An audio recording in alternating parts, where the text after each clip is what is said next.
E aí, vamos falar sobre Provérbios 17 hoje. Estamos aqui com um cenário um pouquinho diferente, estamos no estúdio hoje.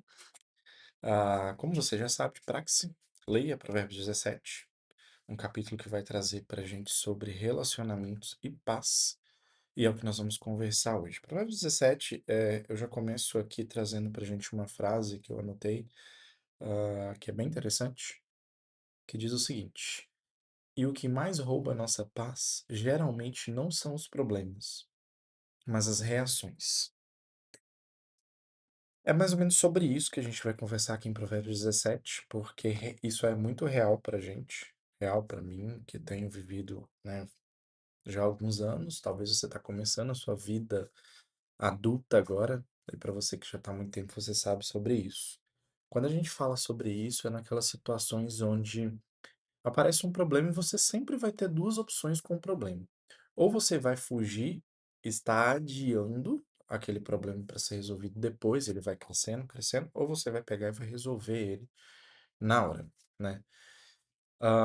E quando que fala pra gente, né, nessa frase que eu li pra gente começar aqui, que mais rouba a nossa paz geralmente não são os problemas, mas as reações, é exatamente sobre isso. O jeito que a gente reage às situações, às surpresas que a vida nos coloca, é que vai ditar se a gente vai ter paz para resolver aquilo ou não. E vai ditar até o quanto a gente tem fé em Deus. Provérbios 17:1 diz o seguinte: É melhor comer um pedaço de pão seco num lugar em paz do que comer num banquete onde há brigas. Salomão começa aqui o capítulo falando sobre paz. E deixa claro que paz vale mais do que a aparência. É um mundo tão conectado, redes sociais, Instagram, influências. Infelizmente, o valor do mundo hoje não é isso que está dizendo aqui. É esse versículo inverso, é o inverso do que a Bíblia nos diz. Hoje o que vale mais é a aparência do que paz. E é difícil a gente falar e achar, não, não é isso. Mas quer ver? Deixa eu te fazer duas perguntinhas. Quando foi que você não ficou incomodado com o que o vizinho postou no Instagram? Quando foi que você não se incomodou em querer fazer o mesmo do que alguém que você viu no Instagram fazendo, ou ter o mesmo que ele? A gente é hipócrita em falar que não incomoda, que a gente nunca quer realizar um sonho, um objetivo. E aí nós temos duas formas de reagir. Olha só, eu posso ficar em paz com isso e falar, não, eu quero isso, eu quero viajar para aquele lugar que fulano foi. Então eu vou planejar aqui, vou trabalhar para isso acontecer. Estou em paz e ação. Ou eu posso ficar incomodado. Nossa, é porque eu nunca consigo ir, porque eu não consigo realizar esse sonho. O fulano já foi, isso é um absurdo. Ele começou a trabalhar bem depois de mim. Ele nem tem curso superior e já conhece o mundo. É assim que muitas vezes a gente pensa. E aí, essa frase que eu citei no início, a forma com que você reage às situações, você pode colocar paz ou pode fazer virar um verdadeiro inferno. Então, Provérbios 17, ele traz isso pra gente. Um outro ponto aqui que fica nesse primeiro versículo pra gente é: o que que adianta o sucesso, casa cheia, mesa farta e um ambiente super pesado? Eu falei sobre isso ontem. E aí, uma terceira frase para finalizar esse versículo 1: onde há paz, há presença de Deus. Valorize a paz. Prefiro o simples com harmonia ao muito com estresse. Eu não estou falando que você não deve ter muito, tá? Eu não estou falando também que você não pode ser rico, que você não pode ter uma mesa farta. Muito pelo contrário. Salomão foi um deles. Se você pegar na Bíblia, teve várias pessoas, José, ah, Jó, várias pessoas da Bíblia, as referências bíblicas elas são muito bem sucedidas. Tinham muitas terras, muitas posses, mas o que isso mostra pra gente é que se você puder escolher, escolha a paz. Mas trabalhe para ter a paz, mas também ter abundância. Isso é possível, tá? Embora os nossos antepassados preguem que para ser rico você tem que roubar, rico não dorme, rico não tem tempo para nada. Eu conheço muita gente bem-sucedida que tem tempo e que vive com sabedoria. E aqui a gente está falando sobre a sabedoria. Ela vai trazer isso pra gente. Então, dá sim para poder viver. Só que você tem que saber equilibrar as coisas. Ele fala ainda que, olha, é melhor comer um pedaço de pão seco num lugar em paz do que comer num banquete onde há brigas. Ele não está falando assim, você tem que comer um pão seco num lugar em paz. Não, ele está falando é melhor. Mas se a gente pode estar num banquete em família onde há paz, quer ver como que você pode mudar esse cenário? Quando você sentar num almoço de final de semana de família, talvez com seus pais, com seus irmãos, faz um combinado.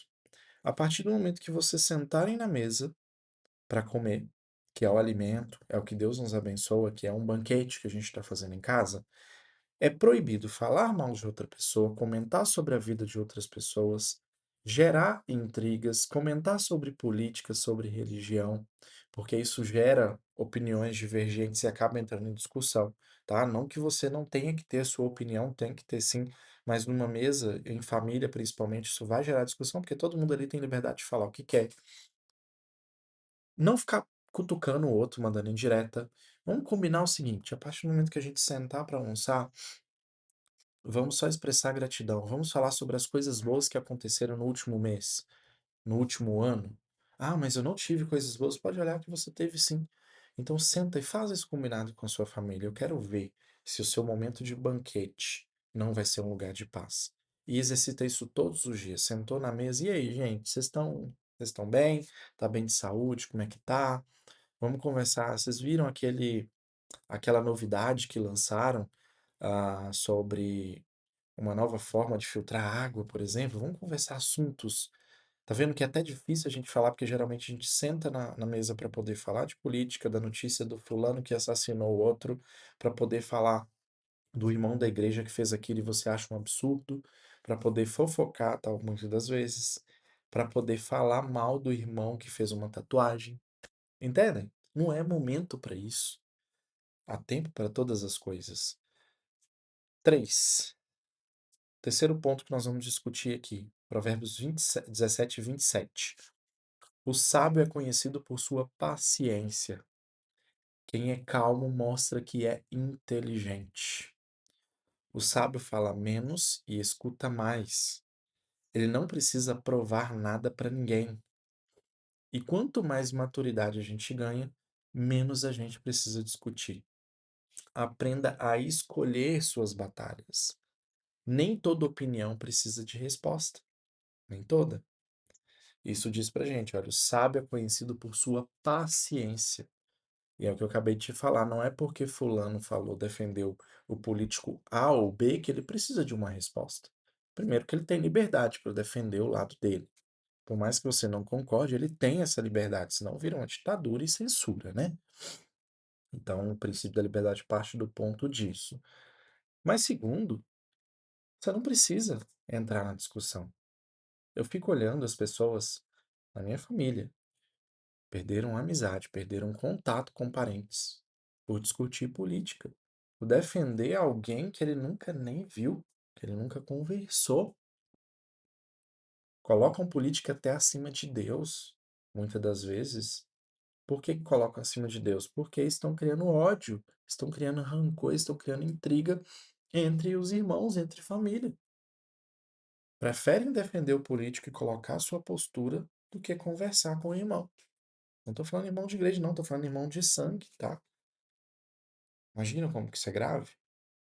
Então, o sábio é conhecido por sua paciência. Nem tudo que falarem você tem que opinar. Nem tudo que falarem você tem que retrucar, você tem que devolver. Você tem que pensar sempre na ação. O que essa pessoa está falando? Ela está fazendo, isso está me afetando? Então eu vou fazer para não me afetar. Agora ficar falando não muda em nada. Versículo 28 fala com a gente. Até o tolo é considerado sábio quando fica calado. Cara, que insight. Muitas vezes você entra em reuniões e tem pessoas realmente tolas, mas que quando elas ficam caladas, elas não entram numa certa confusão. Às vezes o silêncio fala mais do que qualquer argumento. O sábio não reage a tudo. Ele entende que algumas discussões só servem para tirar a paz. É o que eu acabei de te falar. O silêncio não é covardia, é estratégia para quem valoriza a própria paz. Cara, que forte, que profundo isso aqui. Até o tolo é considerado sábio quando fica calado. Tenha segurança. Eu sei que a gente tem uma insegurança que a gente quer falar, porque falando precisa ouvir, né? Precisa ouvir umas verdades. Mas muitas das vezes o que precisa é só eu sair daquele ambiente. eles vão se resolver para lá, eu não tenho que entrar naquele problema, não tenho. Quer ver? Eu sou de igreja relativamente pequena, igreja de 100, 150 membros no máximo. E igreja pequena todo mundo conhece todo mundo tá ali vivendo com todo mundo. E muitas das vezes você vê pessoas com problemas ali e você quer entrar no meio para poder dar um conselho, falar alguma coisa. Um líder está fazendo algo errado que você não concorda e você vai lá e fala, ou fala nas costas, fala contra o irmão, e aquilo vira um problema.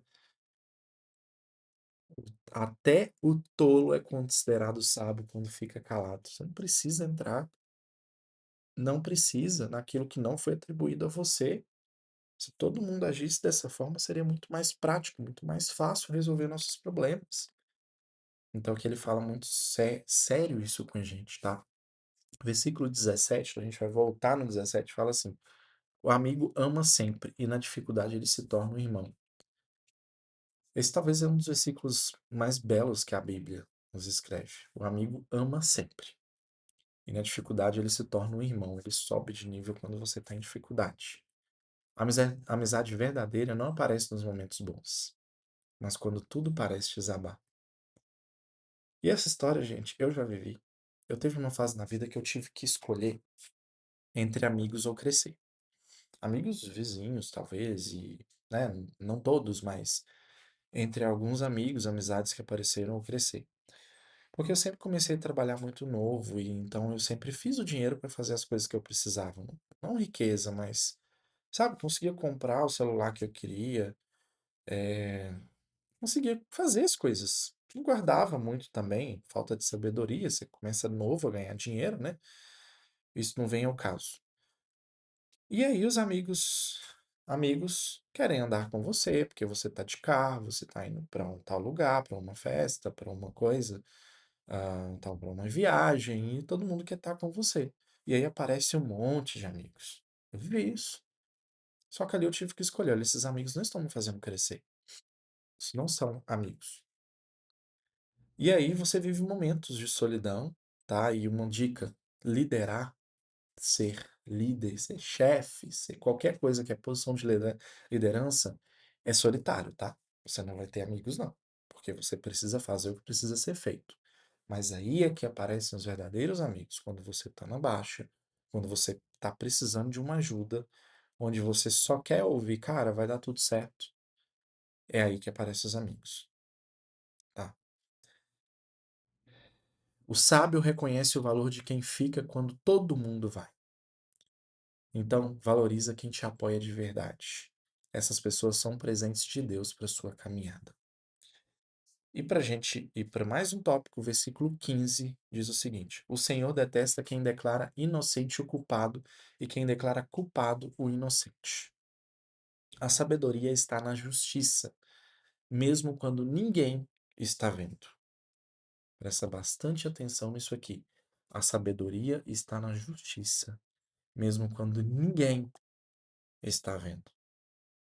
Fazer o certo quando é fácil, qualquer um faz. Fazer o certo quando é difícil é que revela o seu caráter. Nunca negocie seus princípios para se dar bem. O favor de Deus vale mais do que qualquer vantagem. Vocês já pararam para pensar que qualquer coisa que você tem opção de burlar, o que você tem de fazer porque a vida tá difícil, porque você não está conseguindo pagar as contas, porque você não está conseguindo fazer isso ou aquilo, você acaba esquecendo que Deus é Deus, que Ele que criou isso aqui, tudo, nos deu inteligência para poder construir, para poder estruturar, e que da mesma forma que se Ele criou o mundo para Ele poder fazer um ajuste na sua vida, para Ele é nada, nada, nada, nada. Pensa comigo. Muitas vezes a gente fica discutindo e critica e, né, e fala mal e fica assustado com as pessoas que acreditam na teoria que o homem veio do macaco, nessas teorias que o mundo veio de um simples Big Bang, uma explosão, mas muitas das vezes nós agimos dessa forma, porque nós não podemos, se a gente não acredita que Deus é capaz de mover alguma coisa para sua vida mudar totalmente o sentido, a gente logo está acreditando que Deus não fez o mundo, não. Porque se eu acredito que ele fez o mundo, eu tenho que acreditar que ele é capaz de curar qualquer coisa, de resolver, de mudar qualquer coisa. Qualquer coisa.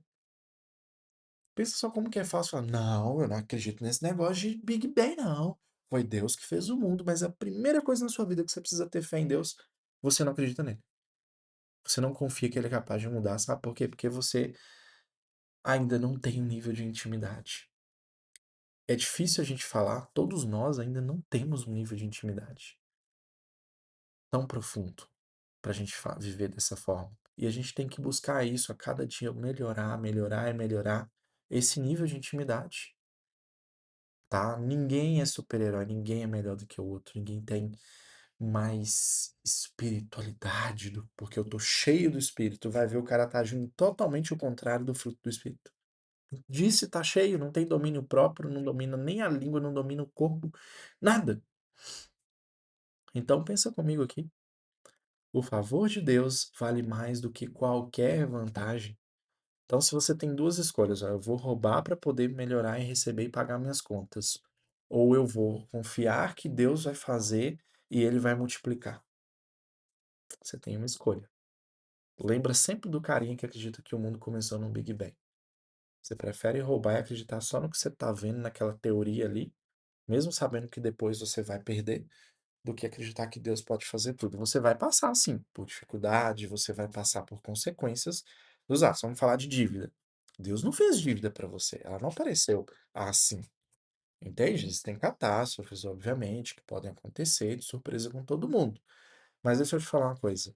Supondo que você tenha um carro. Olha só, como que é simples você entender isso aqui. Você tem um carro. Você mora numa região de 100 mil habitantes, igual a região que eu moro aqui. Não é capital, não é nada muito grande, é interior. E aí você fala assim: ah, não vou fazer seguro esse carro não. Pra quê? O que não acontece? Nada vai acontecer comigo não. E você tá vivendo sempre ali, ó, pagando o financiamento do carro, pagando imposto, casa, alimentação, escola de filhos, e tudo acontecendo, e você está sempre vivendo ali, olha, só empatado. O dinheiro entra e sai, entra e sai. Você está vivendo, ótimo, você vai no final de semana no restaurante, curte com a sua família, está feliz. Aí, um belo dia, você está indo trabalhar. E aí, tem alguém na sua frente numa Porsche. Não vou falar nem as Porsches mais caras, uma Porsche Macan, uma Cayenne. Você está distraído no celular e ó, na traseira, bate na traseira daquela Porsche. Você não tem seguro nem para terceiros. O conserto daquela Porsche vai ficar ali, se a franquia for uns 20, 30 mil, se ele aceitar acionar seguro, e se ela não tiver, pode preparar 150, 200 mil, se não estragar muito. E aí? A culpa é da vida? A culpa é Deus que fez aquilo com você? Você não agiu com sabedoria e cautela. Olha, eu moro numa cidade que se eu bater num carro de 100, 200 mil, eu não vou conseguir pagar. Então eu vou fazer um seguro, nem que seja de terceiros, porque eu consigo arcar com o prejuízo que eu causar contra o outro. Eu peguei no celular na hora que eu estava dirigindo, então eu infringi uma lei de trânsito, logo a consequência veio. Então, dinheiro, gente, na maioria das vezes, não sempre, tá? Tem gente que entra em situação que Deus está colocando um propósito, igual a história de Jó. Ele vai aprender alguma coisa com aquilo ali. Mas a maioria das vezes, as situações de falta financeira, de pobreza mesmo, são escolhas. São pessoas que não estão sabendo alinhar escolhas, tá? Então pensa bem nisso. O favor de Deus vale mais do que qualquer vantagem. Eu falei isso aqui para você parar de ficar procurando culpados e começar a viver aquilo que precisa ser feito. E por fim, o versículo 14: começar uma briga é como abrir uma represa. Portanto, pare antes que a briga comece. Uma palavra fora de hora pode abrir uma represa de confusão. O sábio evita o conflito antes que ele comece. E quem evita a briga não é covarde, é inteligente o bastante para escolher a paz. Então, respira fundo antes de responder, porque é melhor você perder uma discussão do que perder um relacionamento, que é o que eu te citei sobre família. Provérbio 17 é um lembrete que sabedoria não é vencer debates, é preservar relacionamentos e guardar o coração. É sobre falar menos, ouvir mais e reagir com calma. Porque quem tem paz já tem vitória. Desafio para você. Eu escolho o silêncio da sabedoria e a paz dos relacionamentos. Porque o coração sábio fala pouco, ama muito e vive em paz. E aí, como é que vai ser seu dia hoje? Você vai entrar em mais uma discussão? Você vai viver observando e vai cuidar da sua vida? Bora para mais um dia. Sucesso para você na sua caminhada. Que Deus te abençoe. Até amanhã no capítulo 18.